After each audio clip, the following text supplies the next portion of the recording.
It's always Friday at TGI Fridays, 3330 Veterans Boulevard, corner of North Holland in Metairie, right close to Causeway Boulevard and right where we are this evening for the latest version of SportsNOLA-TV. And a pleasant good evening to you. Ken Trahan with you as we venture on another hour's journey through the world of sports locally. And as always, it's a pleasure to welcome the gentlemen that help make this possible and help fuel me every week and help prove that I'm right and they're wrong.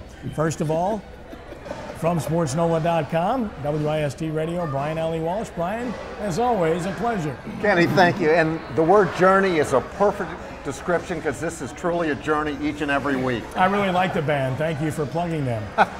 Torrance Small, of course, who played at Alcorn State before playing 10 years in the NFL, including for the New Orleans Saints. He's always right. Brian's wrong. Hey, Torrance, how are you, man? Oh, I'm doing great today. How we doing, Ken? Hey, how we doing out there? Hey, I had a great weekend this week. I tell you, I don't know if you guys saw the upset, but it was a major upset this weekend at the Monster Jam. I tell you, Massman Destruction took down the big guy on the fields in the Superdome. It was a great show. I enjoyed it. My kids enjoyed it. The basketball team enjoyed it. We all enjoyed it. But it was a great upset there, man. We love Monster Jam. I'm so glad you're up on that because we needed that education. Speaking of education, if you want to learn about high school recruiting, you want to learn about high school football, college football, then a good source to check on is Louisiana Football Magazine, LAFootballMagazine.com, and of course Louisiana Football Television Show, which you can see on Thursday nights here on WHNO Channel 20. The architect of all of those enterprises is Lee Burkeen. Lee, it's great to have you with us. Glad to be here. Great day, great week. Signing day is near, and it's always an exciting time. Can you handle this company that you're with here today? I'm going to try. Lee, how did you like the Mount Monster Jam? That's what we want to know. What is that? You don't know the Monster Jam at the Superdome? Come on, man. You guys missed. Hey, How did Gravedigger went down. Gravedigger. It was an upset. It went down, man. Gravedigger went down. We call it here. He went down. Major upset. Yeah, he went down. Just like Tom Brady as well. He wasn't enough of a monster to get it done. That's all I can tell you. When we return in just a moment, we're going to turn our attention to the Super Bowl. It's the Giants and the Patriots still to come, recruiting, the Hornets, and much, much more as we continue with SportsNOLA-TV from TGI Fridays in Metairie here on WHNO Channel 20.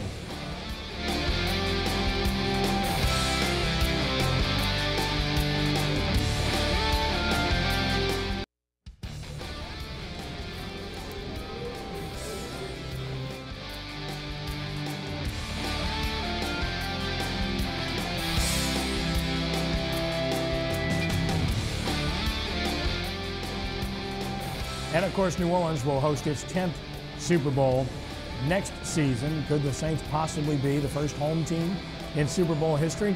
It is a realistic possibility, but first things first, it's this season's Super Bowl, pitting the New York Giants against the New England Patriots in a rematch. And Brian, it's Chapter 2. We saw this game the 2007 season, coming up this Sunday, of course, and this game in Indianapolis. And of course, earlier this season, that was a nothing game at the half, and the Giants score late to beat the Pats 24-20.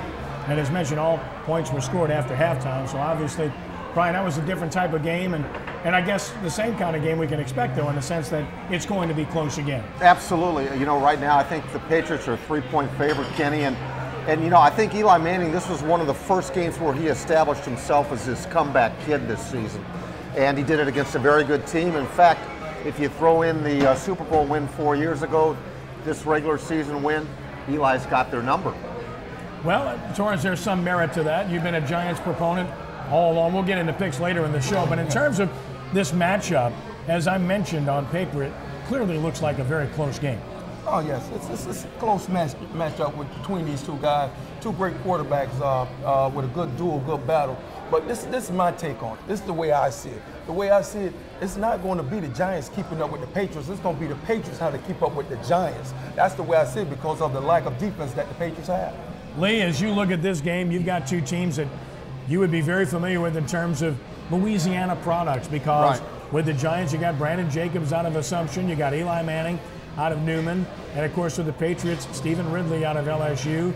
In addition, Kevin Falk out of LSU, Ben Jarvis, Green Ellis out of Ole Miss and St. Augustine High School. So these are some guys that you were watching very closely in recruiting not too long ago. And Stephen Ridley went to Trinity High School in Natchez, Mississippi, right?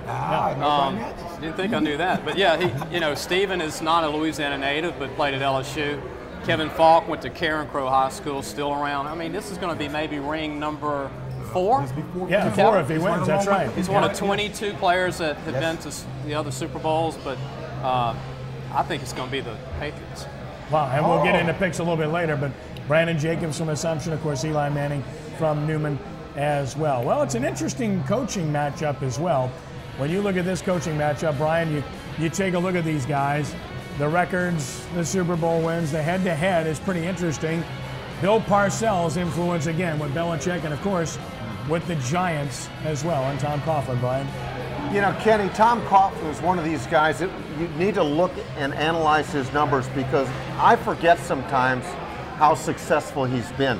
Because it seems every year he's under the microscope in New York. You know, they want to move him out of the job there. And every year he's got 9 lives almost.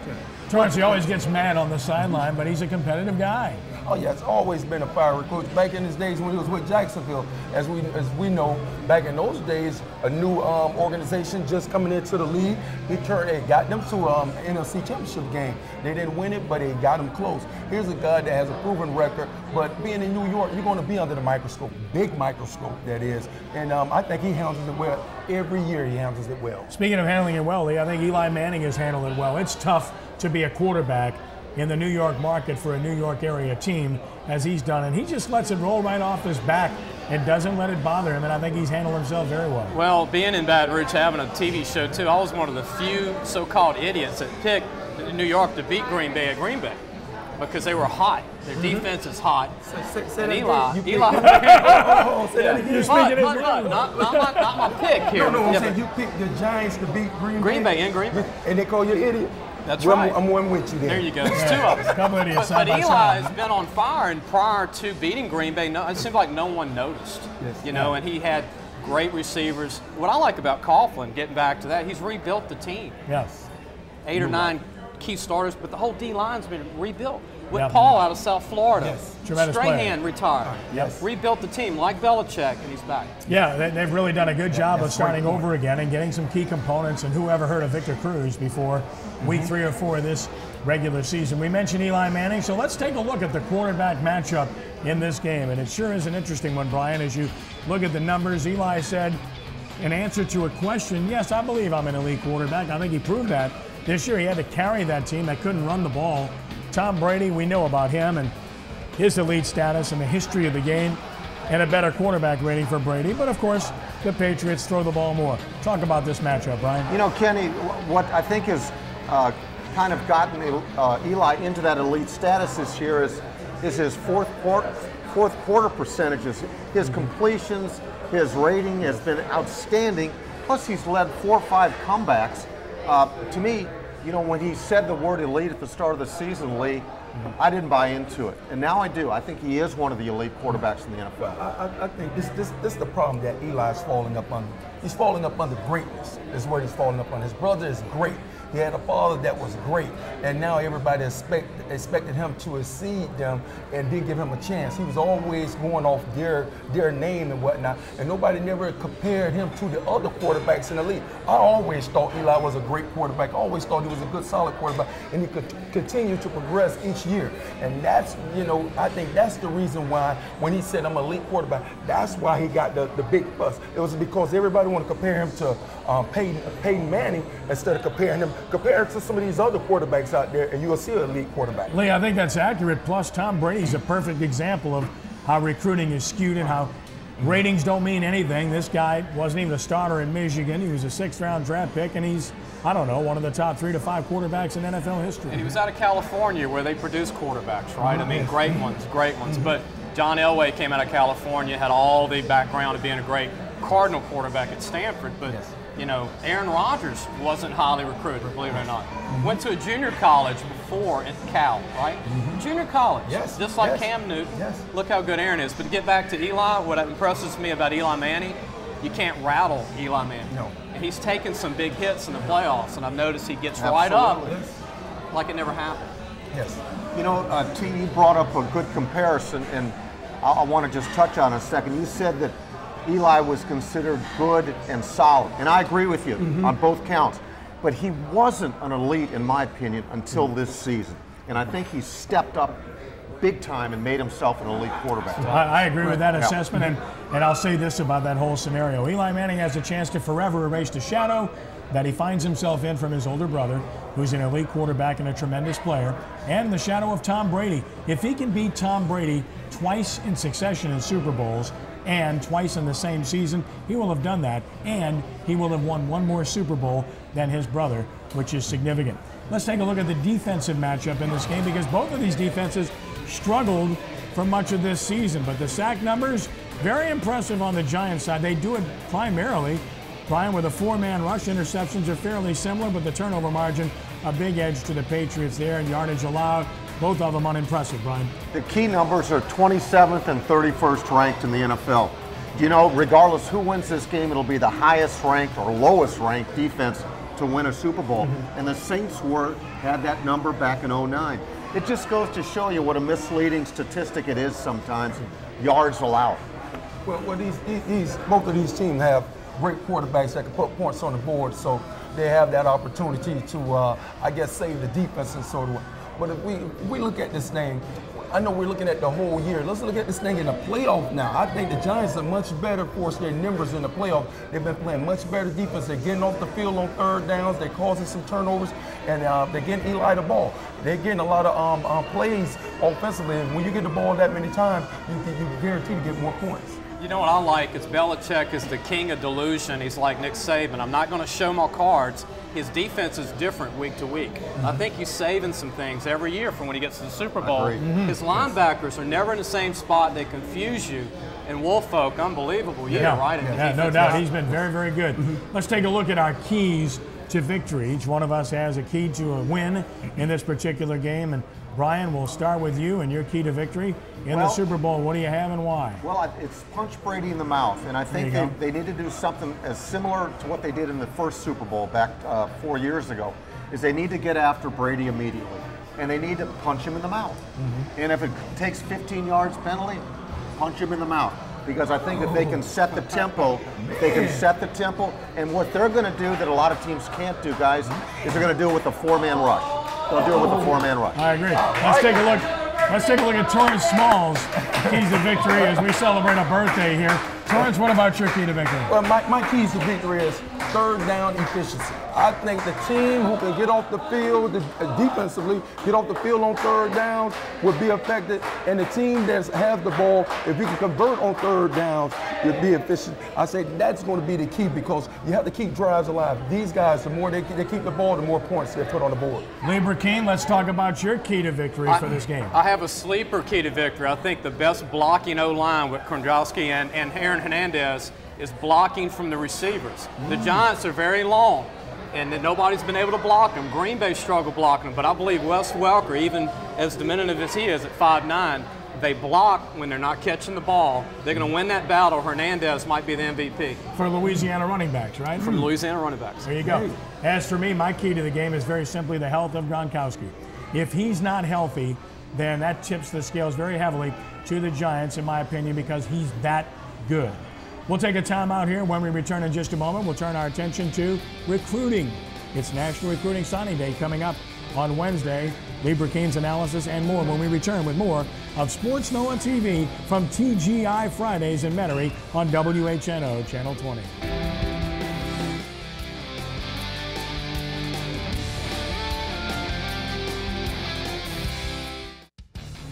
Our Sports NOLA TV trivia question for the evening. New Orleans native Eli Manning will lead the New York Giants into the Super Bowl. You knew that. The question is, how many times has a Louisiana native started at quarterback for the Super Bowl champion? How many times, Louisiana native and a champion, not a participant, but a champion? Several good thoughts there.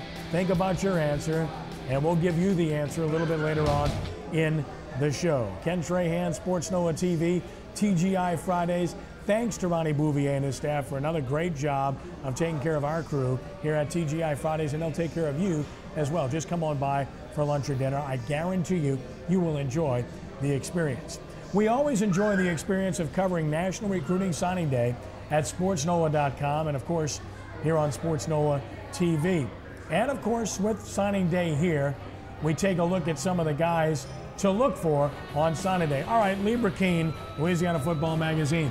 Here's our top 10 prospects in the state. Yours will differ to some degree, but these are some good names. Let's talk about this list that you're looking at right here and why these guys are such good prospects. Well, you know, my list is most on who's most ready to come in and play, regardless of grades, who are the best. Landon Collins, I agree, is the #1 guy regardless. He's most ready physically, mentally. He's a big Ed Reed, and that's scary. He plays the game like Ed. He looks like Ed Reed. He's just a little bit bigger. He's the new version of DBs at safety. 2 kids from Breaux Bridge. Lamar Lewis is a kid that a redshirt. He's an athlete that really never settled in a position in high school, but he had a good combine. Trahan Durrell, great receiver, great hands, but a little thin, 175, needs to fill out. Won't be a blocker right away, but he'll be down the road a good player. A lot of people have Devol as the second best player in the state. Yeah, and I have Devontae Burke from Crowley, #2, and Ronnie Feast is up there too for me with West St. John. Ronnie to me is a baller. He will hit you. He can run a 4.5, legit football 4.5, 6'1", 230. Played a little DN for the team, but Dwayne Thomas is a great player in this list from O.P. Walker. Didn't have a great senior year, but they had a lot of playmakers at O.P. Walker on defense. And a couple of other local kids on that list that we saw there. Debo Jones from Jesuit High School is one. Darian Monroe from East St. John, a really good athlete. Darius Monroe played quarterback at East St. John like Ron Perilou did. He's going to be a corner in college or a slot receiver. Depends on where he signs. And Deion Jones just needs to gain a little weight, but man, he's the fastest linebacker in Louisiana. Lee, I got a question for you. Notice in that list of top 10, 6 are going to LSU, and yet LSU's not ranked very high nationally. So what does that say about the top prospects in this state? I think it's a strong year. I mean, I'm just going to tell it like it is. Actually, there's not 6 LSU commitments in my top 10. It's more like 4. Yeah. But I think it's 30 deep. 30 deep, meaning 30 great players. Everybody's got the same 10, 15, 20, 25, but I think there's, anytime you have 30 great players, your state's got a good crop of players. Yeah. My question is, I know you follow this a lot. What states do you think carry the most talent, the best talent? Well, if you go back and look at it, Torrance, like, you know, you came out of Florida, and you look at your class. So you know what I want to hear. Yeah, yeah. who ends up being good? Nobody ever questions the past, right? Yes. Even when the NFL Network does the NFL draft, they don't go back and say, Mel Kiper, you were wrong with this whole list. Exactly. They don't look at it, but you can go back to my list, and I'll rank football players, not stats. I don't rank what other people rank. I rank from me filming the games. We film these kids year-round, week after week, statewide. Yes. But to answer your question, the state of Florida, where you're from, yes, skill players always pan out, barring injury. In California, usually the linemen and the quarterbacks, and up north in the Midwest, you get some of your best offensive tackles. Louisiana, skill players always project. And you look at the numbers. Texas just has a lot of players. Hey, Lee, I got one more question for you, Lee. Landon Collins, who Tiger Nation wants to know, is there any chance that he could transfer his current allegiance from Alabama to LSU? Brian, I tell you what, the bash is Wednesday. It's a good alumni hangout. There's a lot of food. You're teasing. And I will say this, I think he's going to sign his papers at Alabama. He was spotted at LSU 4 days ago with an Alabama hat on. Yeah. So, what's up with that? Yeah. I mean, I understand that, but why would you show up there wearing an Alabama hat? it might be a sign I might not decommit. You know what? I think you might be right. Speaking of LSU, let's take a look at the LSU commitments, at least a top 10 of sorts. You know, there are more than that, but these are some key names, Lee. Talk about this group and what you like about them. You know, the guy that's not getting to talk, and he's ranked high on my list, is Trey Grenier from Thibodeau. He missed his whole senior year because of a knee injury. Thank God it wasn't a torn meniscus. It was just a regular tear. He's going to be back. He's a 6'1", 230-pound guy that plays the game with tenacity, and he can read quarterbacks. I like a guy that can read instinctively. You can say, go get the ball, and he can run like a running back, sideline to sideline. Who else do you really like in LSU's class? Ronnie Feast from West St. John. Yeah. It's a linebacker type commitment class when you look at him, Tresario Davis from Woodlawn and Shreveport, and you throw in Deion Jones. Those are the top players. Avery Johnson from Miami, great name, brother of Patrick Peterson, will be a good one, but he's about 175. He's not ready to come in and play. Where does Dylan Gordon play out of John Curtis? Offensive tackle, in my opinion. He's a great big guy with good feet, had soft hands when they did throw the ball. Yes. They don't do that a lot at Curtis. Didn't have to, right? But Dylan's going to be 290 whether he likes it or not. Easily, a hamburger or two away, he's going to be 290. Easy. I had the opportunity to work with the young man. I think he's a great kid. The one thing I would say to him is get more aggressive. Be more aggressive. If he gets aggressive, he can be a great player. Did not have to block those 218s with the small kids. He's going to see the big guys at the next level. Yes. All right, let's take a look now at our top 10 list of Tulane commitments heading into signing day on Saturday. And there's some interesting names here as well, Lee. Devin Powell, of course, a big quarterback out of Perry Walker. Lezedrick Thompson, a hammer at running back. Joshua Rounds had a really good year. Devin Brose, a good athlete. Kedrick Banks, small, but a very good athlete. Todd Jacquet, a big tackle out of Jesuit. Jordan Baptiste, I really like. Royce LaFrance, a big linebacker. Talk about this group. You know, the sleeper in this group is Devin Powell from O.P. Walker. I mean, it's not every day you can sign a 6'5", true legit 6'5", with feet in the pocket. He ran a bad 40, but Torrance, you've seen this in the NFL. If you have football speed and instincts in the pocket, that's what Brady has. Brady, most of our better quarterbacks, guys, their movement, their mobility is within the pocket, not outside the pocket. They can just take 2 steps to the left or the right, or step up or step back a few, just to elude a pass rusher to get the ball off, and that's big in the NFL. And Devin Powell reminds me of a 6'5" version of Terrence Jones, who came out of Lutcher way back. Terrence Jones, my man. Great player. Yeah, and then Jordan Baptiste, speaking of Lutcher, 5'8" at best, but vertical's 42 inches. Ooh. And he will go get the ball when it's in there. That's why he's such a big-time player for Tulane. Very impressive. And a lot of high school kids making names for themselves in their respective sports. And there's another sport where high school kids are doing very well in the New Orleans area. That's soccer, where we have a plethora of outstanding players and teams. And the defending state champion in Division I on the girls' side is Dominican. St. Mary's Dominican won the state championship a year ago. Our Jude Young profiles Dominican, talking with Coach Al Silvas about that state championship and what's to come.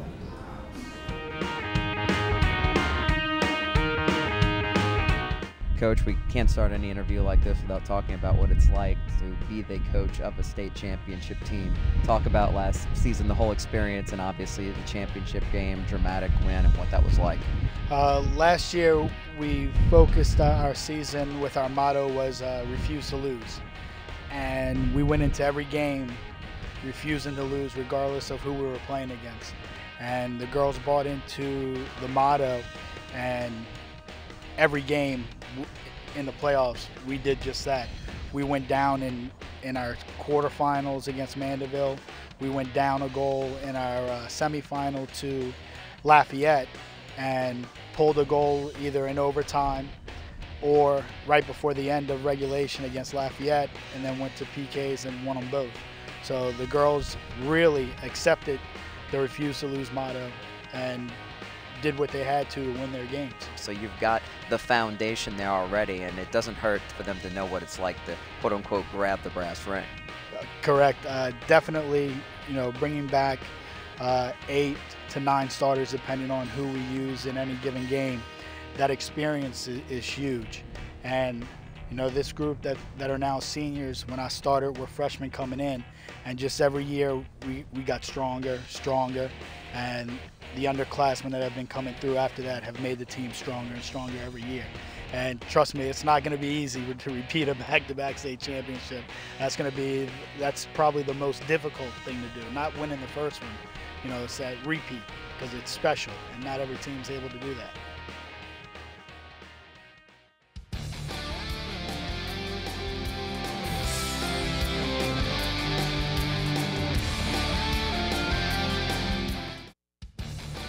Our Sports NOLA trivia question: Eli Manning leading the Giants into the Super Bowl.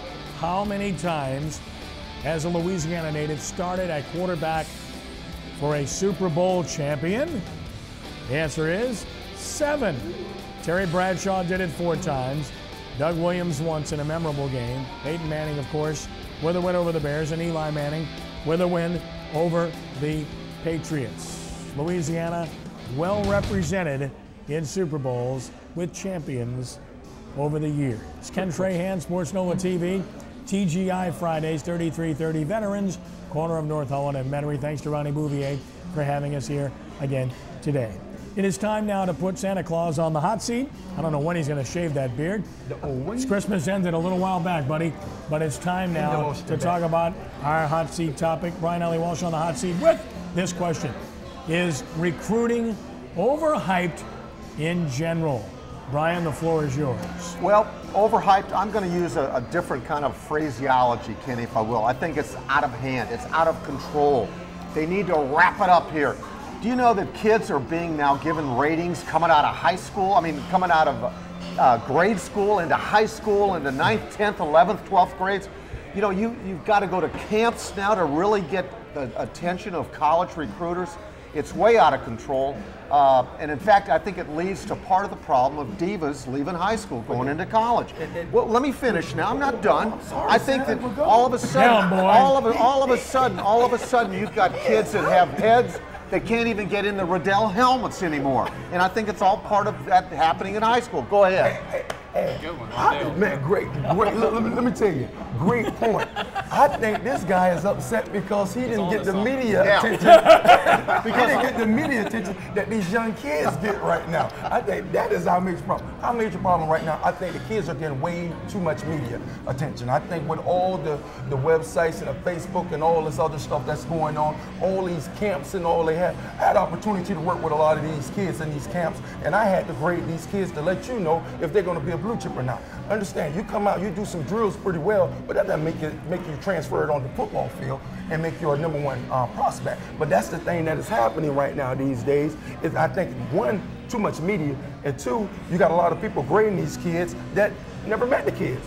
I agree with what you're saying, Torrance, and being in recruiting. One thing I have a problem with is I think keep the combines, but throw out the stats, throw out the measurements, throw out the rankings from combines, because you have kids that aren't even D1, and they leave the camp. I'm D1. I was invited with a letter. Now I'm D1. Well, you're either D1 when you show up or you're not D1. Yes. And now everybody feels they're D1. Everybody's a part of it.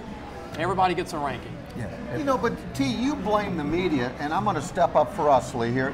The media is part of the problem, but it's not the big problem. To me, the problem are the camps. The camps start it all, and so the media then picks up. But it's the camps that are also influencing what the media writes too. So it's kind of a catch-can type thing. Well, I did blame both. Yeah. I did say that is the difference. You know, because coming out, when I came out, we never had any of this stuff. You know, if a coach wanted to see you, he had to come down to see you, or he had to take the word of somebody else. Now these days, they look in a book, they get something emailed to them, it's on disc, it's on a lot of different things. You have a lot of information where you can gain knowledge about a kid, but it's not necessarily giving you that true identity of that kid as a player, I think. And what they still want to have, as I work for 300 colleges, is they still want you to tell them in Word, document, or however you send it, this kid a player, does he bring it? Is he lazy? Does he have the grades? I put all that on my sheets, not in the magazine, but for the college. They want to know, is he a football player or is he a combine recruit? Again, like you said, Torrance, you can go to a combine with a helmet on, look good in socks and shorts, but you're not hitting anybody. No one's holding you up in the line of scrimmage, right?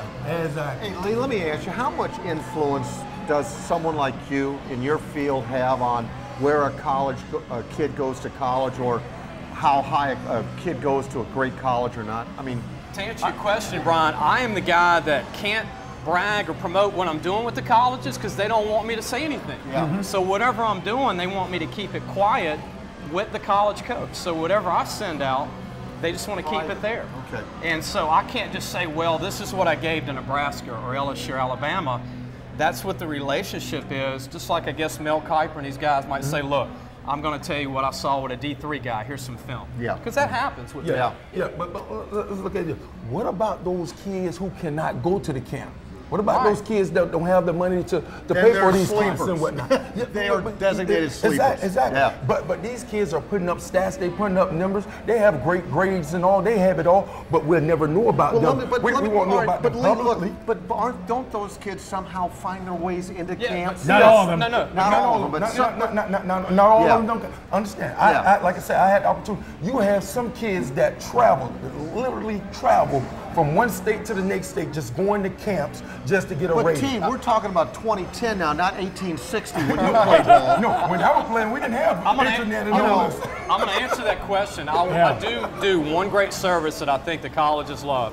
I will rank 1A, high 1A, low 1A, high 1AA, low 1AA, D2, D3, NAI, and junior college. So I do put everybody on a list so they can send those letters out, regardless if they go to a combine. And this is strictly athletic information. It's not grades. Does that enter into it at all? Everything. Okay. Time to render a verdict here. The judge will Judge. speak. Go ahead, Recruiting is a religion in the South because football is a religion in the South, for better or worse. And I don't mean to be blasphemous when I say that. It's simply a matter of fact based upon the interest level that people have.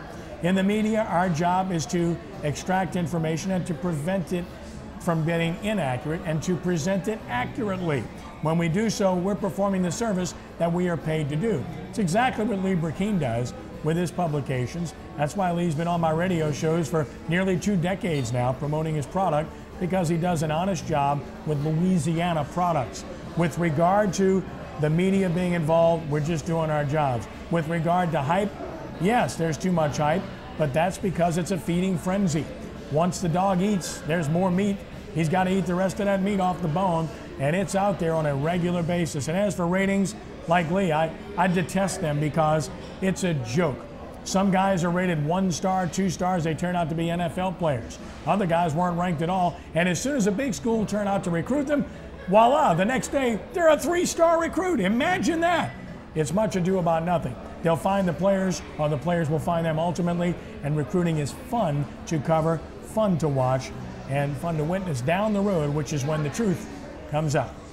As always, we are inspired weekly by Marvelous Marvin LeBlanc. He's not with us today. Our Marvelous Minute will return next week, but go to marvinleblanc.com/TV to get inspired. Great author and a fun guy, and a guy that keeps Brian Alle-Walsh in line when he's here, which is why he's out of order here this week. When we return in just a moment, we'll turn our attention to the New Orleans Hornets as SportsNOLA-TV continues.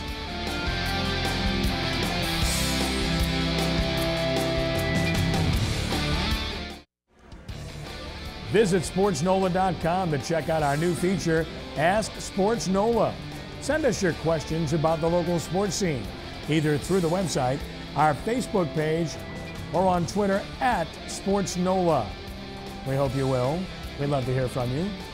And as always, it's a pleasure to have you visiting SportsNOLA.com. Best site on the web anywhere, anytime, especially here in Louisiana. Ken Trahan, SportsNOLA-TV, here at TGI Fridays in Metairie. And of course, it's time now to take a look at our NBA team, the New Orleans Hornets.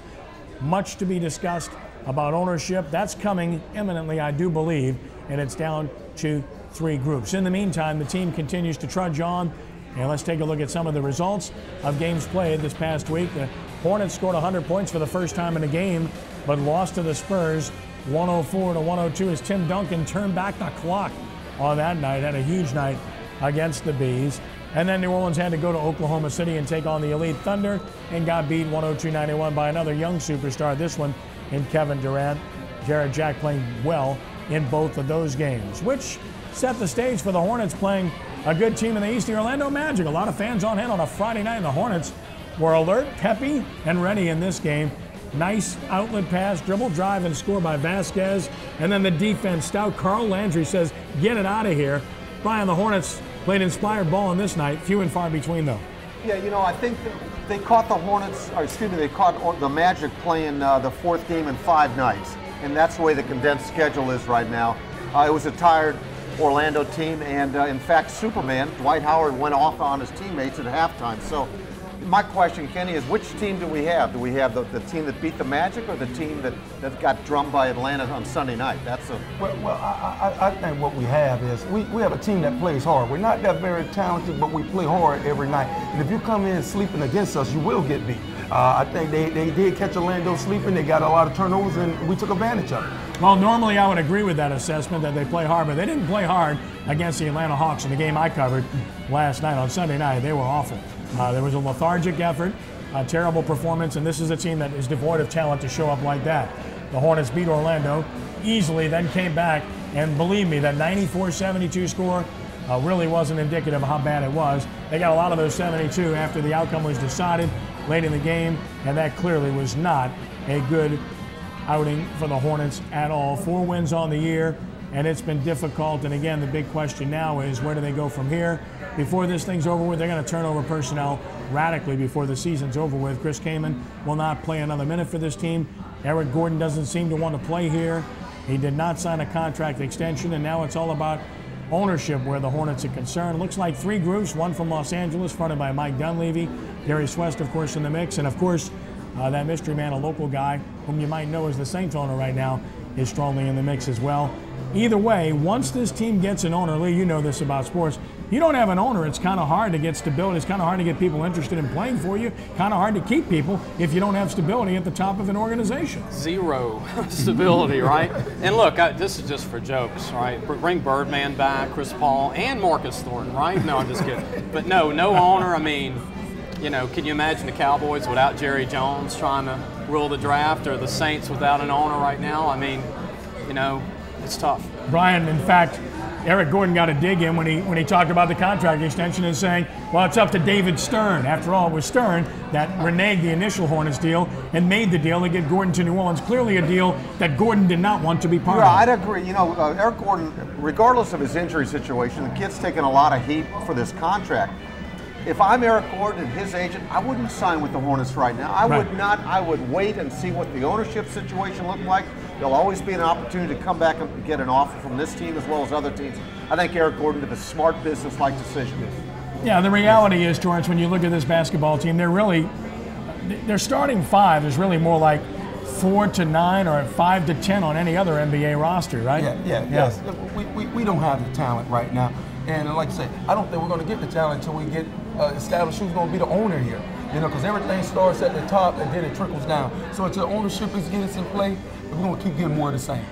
And living in Baton Rouge, guys, I mean, I hear from all the Baton Rouge Lafayette crowd, and I'm not in New Orleans, but they like that big name appeal. You lost Chris Paul. Thornton was from LSU.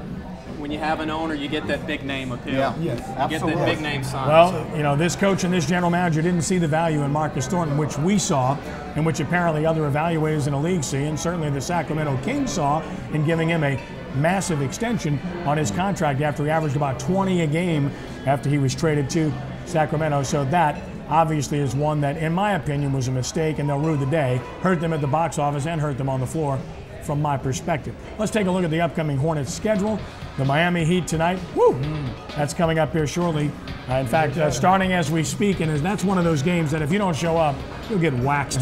Then the Phoenix Suns, you know, that's a winnable game. San Antonio Spurs on the road, tough place to play. Detroit stinks. That's a game that you might have a chance to win. Greg Monroe, of course, prominent New Orleans native from Helen Cox, playing against the Hornets in that game. So you look at that schedule, Torrance, maybe you can get a win out of there, right? It's possible we get 2 wins. I was going to say 2 and 2. 2 and 2. Unless Dennis Rodman comes out of retirement for Detroit. Hey, if they go 2 and 2, they may have to break up the franchise, break up the dynasty. I hear you. As always, one fun part of our show is when we let fans come along and talk to us and ask questions. You can do so too by showing up at our venues every week, like fans have today. Time for our SportsNOLaTv fan questions. Today we have 4, one for each of us on the panel. Our first question is for Brian Alle-Walsh. State your name and where you're from. Hi, my name is Chantel Butler. I'm from Metairie, Louisiana. My question is, what's the update on the Breeze and Coast's contract? Do you think they're going to sign, or do you think they're going to blow it and let us lose? Good question, Chantel. Drew Brees is a no-brainer. How much he ends up getting is still to be determined, but he'll be under contract, and it won't be a franchise situation. He'll be under contract. Marcus Colston, not quite so certain about that. you know, he certainly is worthy of coming back here. I think he's going to ultimately test the market and see what kind of money the market bears. I would say there's probably a 50-50 chance of Marcus Colston coming back. Our second question is for Lee Brackeen of Louisiana Football Magazine. State your name and where you're from. Hey Lee, I'm Randy from Biloxi. Here's the question. Last year was supposed to be the best recruiting class ever in Louisiana. How does this year's class compare to last year's class? I just think, again, we talked about name appeal. The same websites have the same 10 guys, and they only say 3 are big names. Last year had Anthony Johnson, Jarvis Landry, all the big guys. I think it's just as good. Recruiting gets out of hand where some kids are not ranked high enough. I don't like rankings, the stars. If you put it to top 20 players, it's the same quality of players as last year. All right, our third question is for former New Orleans Saint Torrance Small. State your name and where you're from. Hello, my name is DJ. I'm from New Orleans, Louisiana. I would like to know if Eli wins this Super Bowl, does that make him better than Peyton? No, again, I think we had a question similar to this a couple of weeks ago. I don't think one game makes a person's career. I think you have to look at the body of work. I do think this does put him up as an elite quarterback, as he had said early in the year. He is an elite quarterback, and I think he definitely comes from behind the shadows of Peyton. And it's time for our final question. I'll be glad to field it. State your name and where you're from. Hi, my name is Tyrone Ubry from Thibodeau, Louisiana, owner of Crescent City Express Mobile Detail Service. Last night, the Hornets lost by 22 points against the Atlantic Magics. My biggest concern is, are the Hornets in danger of leaving the city? Especially, they only won 4 games this year. Well, I believe the Hornets will be here long term, and here's why. Once they get an owner, that will stabilize the situation. Any owner they're going to get of the 3 groups that are the finalists for this franchise are going to keep this team here. They're going to provide stability financially for the franchise, make the right moves, make it more attractive for free agents to come here, make it more attractive to keep their own in the process. It's all about leadership and ownership. Can you retain the 10,000 season tickets sold? Probably not. You'll lose a few, but with new ownership and new initiatives and new money to be spent, I think you'll be fine on a long-term basis. But until that happens, everything is in a bit of disarray, and the team obviously is in a mode right now to try to get into the lottery and get as high a draft pick as you can possibly get, because this year is a lost cause in terms of a team trying to accomplish anything on the floor. It isn't going to happen. This is all about a team playing for the future and continuing to be the sum of its parts, which, by the way, are going to change radically before this season is over with. Very good questions as always. We deeply appreciate you being with us, and you can do the same here by asking us questions and showing up at our live venues at SportsNOLA.tv. We'll return in just a moment to put a wrap on things as we continue from TGI Fridays in Metairie.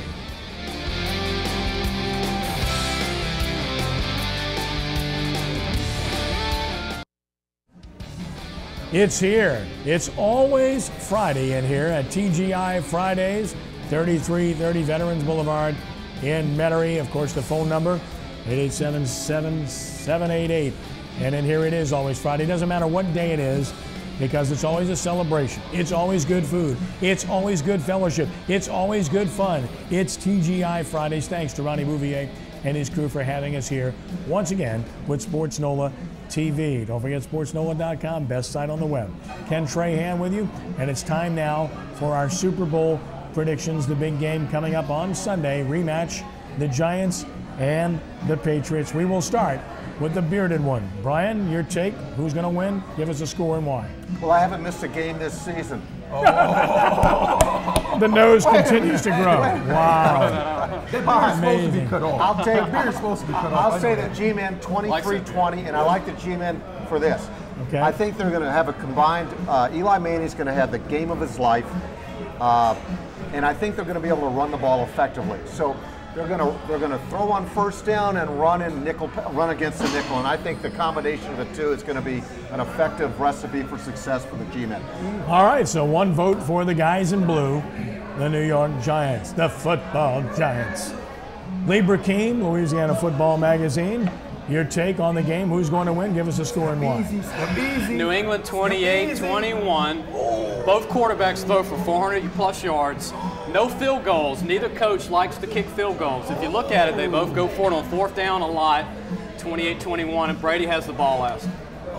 Ooh, who has the ball last Man. wins the game, according to Mr. Burkeen. That's pretty interesting, and I know where we're going with this. If you've been watching this show for the past 2 months, you'll know where the next guy is going. It's only a matter of the score. So with that, the man in green talks about the guys in blue. Torrance.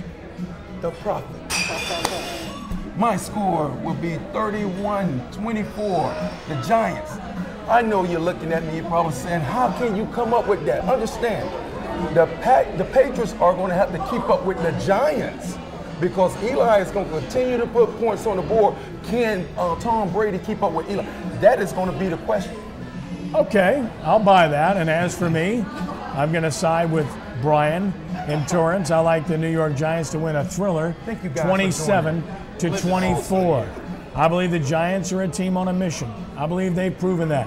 When you go to Green Bay and win in that weather, and then you go cross country to win a game at San Francisco, which, by the way, after you started with beating a pretty solid Atlanta team convincingly at home, it tells me that you've peaked, that you're playing your best football at the right time of the year. Plus, you have the confidence of knowing that you went into Gillette Stadium and beat the Patriots at their place earlier this year. Plus, you're a healthy football team now, and the Patriots may not be, in particular, with their most productive offensive player outside of their quarterback this year, in Gronkowski, who is a brilliant player, a record-setting player. I don't care if he plays, he won't be anywhere near 100% when you're talking about a high ankle sprain, and that's going to impact this offense. I don't think there's any question about it. Ultimately, if the Giants can get pressure up front with their down linemen, as they did in the game 4 years ago in the Super Bowl, they will be able to control this Patriots offense enough for their own offense to get on the field and do damage, which I believe they will. Perfect environment indoors in Indianapolis. The offenses will be able to get some damage done in this game, and I think the Giants have enough offense to be able to do enough damage to win this game without a miracle from David Tyree this time around. Brian, it's always a pleasure. Great having you with us. We'll look for your work at SportsNOLA.com. Lee Burkeen, Louisiana Football Magazine, LAFootballMagazine.com. Glad to be here.